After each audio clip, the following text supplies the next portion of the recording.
Namangha ang mga adventurer at napakunot-noo sa pagkalito, hindi nila maintindihan kung ano ang ginagawa ni Bjorn. Hawak pa rin niya ang kamay na nakataas sa ulunan, iniisip kung maiintindihan ni Erwin ang hudyat.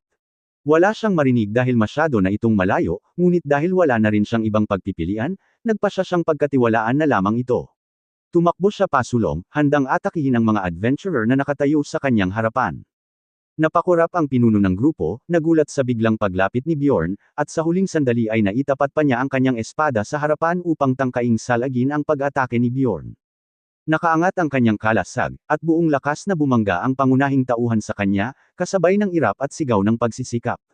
Tinawag niya si Elias, hinihikayat itong kumilos. Mabilis na kumilos si Elias, inihampas ang espada at itinulak siya palayo, ngunit nasalag ito ni Bjorn bagaman napilitan siyang umatras ng bahagya. Sa isip niya, napansin niyang malakas si Elias, ngunit wala nang atrasan, muli siyang umatake. Inihampas niya ang kanyang kalasag, planong ilihis ang atensyon ni Elias upang makagawa ng pagkakataon para kay Erwin. Ngunit mabilis itong nakaiwas, at habang abala si Bjorn sa kanya, isang adventurer ang biglang sumugod mula sa likuran, nakataas ang mga kamay upang pabagsakin si Bjorn. Hindi niya agad napansin iyon, at sa isip niya ay umaasa siyang natalo na ni Erwin ang crossbowman. Ngunit napakunot-noo siya nang mapansin ang isang palasong mabilis na lumilipad papunta sa kanila. Napatigil ang lahat ng adventurer, parehong nakakunot-noo habang pinagmamasdan ang palaso. Nagtaka si Bjorn kung galing ba ito sa crossbowman o kay Erwin. Sa sandaling tumama ang palaso sa pinuno ng mga adventurer, na sa huling sandali lamang nailigtas ng kasama niyang may kalasag, doon lang napagtanto ni Bjorn na iyon ay mula kay Erwin. Pinayuhan ng knight ang kanyang mga kasamahan na mag-focus sa pangunahing tauhan habang siya naman ay magpapakawalan ng panibagong pag-atake. Habang pinipigilan ng isa pang palasong nakatutok kay Elias, ngumiti ang knight at tinanong kung saan patungo si Bjorn, tinawag pa siya sa pangalan. Alam niyang paprotektahan nito ang kanyang mga kasama mula sa mga palaso, kaya't nang pansamantalang nawala sa konsentrasyon si Bjorn, sinamantala iyon ng mga adventurer at sabay-sabay siyang inatake. Napakurap si Bjorn, napagtantong hindi niya kayang harapin silang lahat ng sabay-sabay. Pinilit niyang salagin ang mga atake ng isa, iniisip kung paano siya makakagalaw ng iba. Habang abala siya, lumapit si Elias mula sa likuran, inihampas ang espada at tinamaan si Bjorn sa kanyang sugatang braso. Napangisi si Bjorn sa sakit, ngunit alam niyang kailangan niyang magsakripisyo. Bahagya siyang yumuko, naramdaman ang hiwa, at alam niyang hindi na niya magagamit ang kaliwang braso. Kaya't naisip niyang mas mabuti nang ipalit iyon kapalit ng buhay ng pulang buhok na adventurer. Natigilan si Elias sa gulat, hindi inaasahang tatanggapin ni Bjorn ang tama sa kanyang braso. Ngunit agad siyang binigyan ni Bjorn ng isang matinding hampas ng kalasag, na nagpahagi sa kanya palayo. Bumuga ng dugo mula sa kanyang bibig at may tumalsik pang ngipin. Napasigaw ito, tinawag siyang halimaw. Ngunit si Bjorn ay napakunot-noo sa galit, mabilis na lumingon, at nang umatake muli ang adventurer, naiwasan niya ito.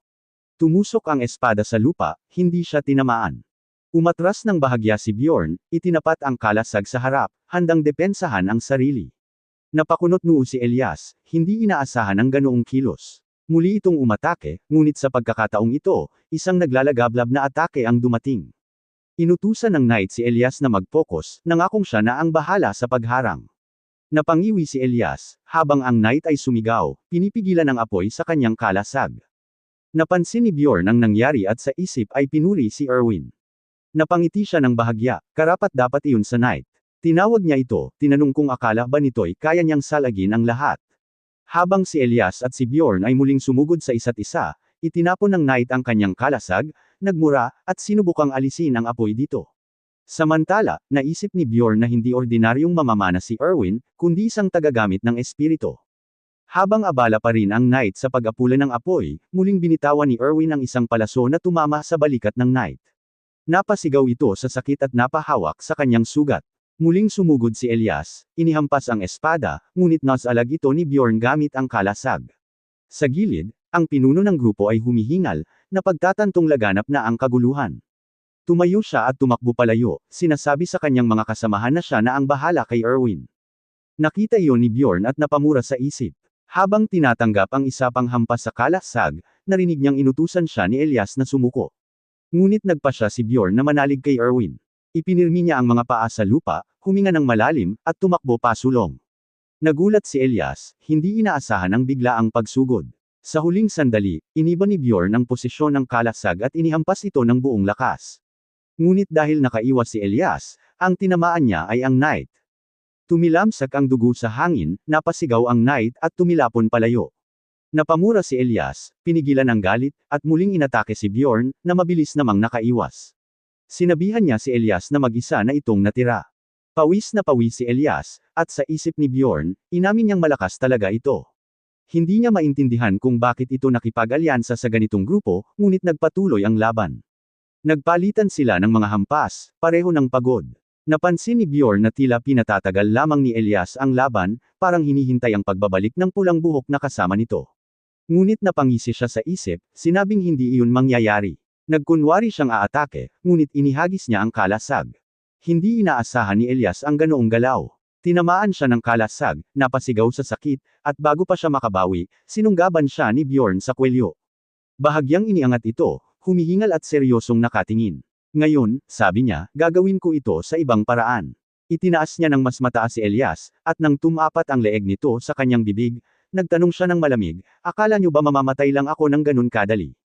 Sinarya niya ang kanyang panga at ibinaon ang ngipin sa leeg ni Elias, at tumalsik ang dugo sa paligid.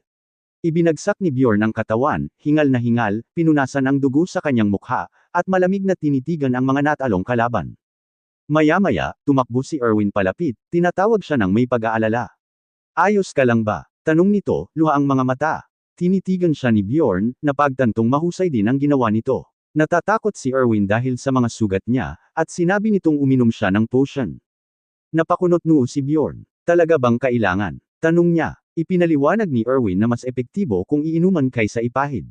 Napansin niyang lason ang damaloy sa dugo ni Bjorn, kaya't minadali niya itong uminom. Hindi na tumutol si Bjorn, ininom ang laman ng bote, at itinapon ang basyo. Bumagsak siya sa lupa, pikit ang mga mata, humihingal. Para bang niluluto ng buhay ang laman loob niya. Sumasakit ang bawat himaymay ng laman, kumikirot bawat ugat. Lumitaw ang mahiwagang aura sa paligid niya, at pinigilan niyang sumigaw, pinipigilan ang sakit. Nakatayo si Erwin sa tabi niya, napakunot noo ngunit nakahinga ng maluwag nang makita niyang kinaya nito. Nagmulat si Bjorn at nagtanong kung anong oras na. Tiningnan ni Erwin ang relo at sinabing 10 minuto na ang lumipas. Napakunot noo si Bjorn, tinansya niyang may 40 minuto na lang bago magsara ang unang palapag. Kailangan nating kumilos, sabi niya. Erwin, habarin mo ang mga damit mo. Napasinghap si Erwin, namula ang mukha, at napasigaw sa gulat. Hindi makapaniwala sa biglaang utos, nagsimulang tanggalin ang butones ng kanyang kamiseta habang nakatalikod ng bahagya. Ngunit agad siyang pinigilan ni Bjorn at ipinaliwanag, hindi ikaw ang dapat maghubad, kundi ang mga adventurer, kunin mo ang mga gamit nila. Napahiya si Erwin ngunit agad na intindihan. Muling tinansya ni Bjorn ang oras, at nang mapagtantong kaunti na lang ang natitira, sinabi niyang kalimutan na iyon at unahin ang mga kagamitan, magic crystal, at mga bag. Tumango si Erwin, sinabing siya na ang kukuha ng gamit ng adventurer at ng crossbowman. Pumayag si Bjorn at sinabihan siyang magmadali. Makalipas ang ilang minuto, bumalik si Erwin dala ang mga kailangan. May natitira na lang na 35 minuto. Pagkatapos ng ilang sandali, 27 na lang. Tumakbo silang dalawa sa tamang direksyon, bitbit ang mga karagdagang kagamitan. Patuloy silang tumatakbo, nang may 13 minuto at 37 segundo na lang, hindi pa rin nila nararating ang destinasyon. Hanggang sa may natitira na lamang na 2 minuto at 15 segundo, saka lang nila nakita ang portal. Napasigaw sila sa tuwa. Nang 50 segundo na lang bago magsara ang unang palapag, nagbabala si Bjorn na papasok na sila. Pagdating ng ika-48 segundo, tumakbo sila papasok. May 40 segundo pa nang mateleport sila sa unang palapag. Muling nakatayo si Erwin ng maayos, habang si Bjorn ay napahandusay, nawalan ng balanse. Masiglang pumikit si Erwin, tinaas ang mga kamay, at nagsabing, ang saya.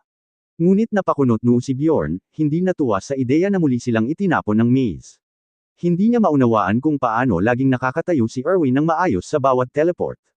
Ngunit nang ngumiti ito at sabihing mahusay siyang lumaban, bahagyang natahimik si Bjorn. Sinabi niyang mahusay din ito, at napakunot noo nang maisip na may 30 segundo na lang. Halos hindi sila umabot. Biglang naalala ni Erwin ang tungkol sa essence, at nagtanong si Bjorn, hindi alam kung ano ang tinutukoy nito. Ipinaalala ni Erwin na may gusto itong sabihin bago sila inatake kanina. Napagtanto ni Bjorn na oo nga, ngunit dahil kapos na sa oras, iminungkahi niyang pag-usapan na lang nila iyon sa labas. 10 segundo na lang. Muling nag-isip si Bjorn, tinanong ang sarili kung ano nga ulit ang pangalan ng tavern. Kamot ulo siyang nag-isip, habang pinapanood siya ni Erwin. 8 na lang. Pumikit si Bjorn, pinipilit alalahanin.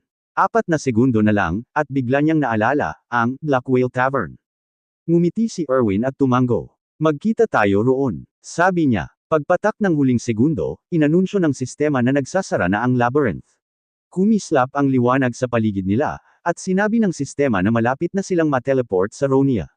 Nawala ang labyrinth, at nang hamupa ang liwanag, napabuntong hininga si Bjorn, seryosong nakatingin, pinisil ang labi, at napansin na bumalik na sila sa syudad.